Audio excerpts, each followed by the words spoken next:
Matapos ang surveillance operation ng mga otoridad, nakumpiska ang 6.8 milyong pisong halaga ng ipinagbabawal na gamot sa ikinasang buy-bust operation ng mga otoridad sa dalawang drug suspects sa Tuba, Benguet.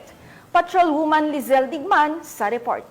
Natayang 6,800,000 na halaga ng hinihinalang shabu at naaresto ang dalawang under surveillance targets sa isinagawang buy-bust operation ng Benguet PNP sa Tuba, Benguet nito lamang ika-19 ng Oktubre taong kasalukuyan. Lumabas sa investigasyon na ang mga naarestong suspect ay isang 43 anyos na lalaki na residente ng Baguio City at 42 anyos na babae na residente ng Cavite na matagal nang isinasailalim sa surveillance. Matagumpay na isinagawa ang operasyon dahil sa pinagsanib na puwersa ng mga operatiba mula sa Police Regional Office Cordillera Drug Enforcement Unit, Benguet DEU Procar Intelligence Unit at Tuba Municipal Police Station. Nakuha mula sa mga suspect ang 1 kilo ng hinihinalang shabu na nakalagay sa vacuum-sealed plastic sachet at tinatayang 6.8 million ang street value ng naturang droga at nasamsam rin ang mahigit 700,000 na budol money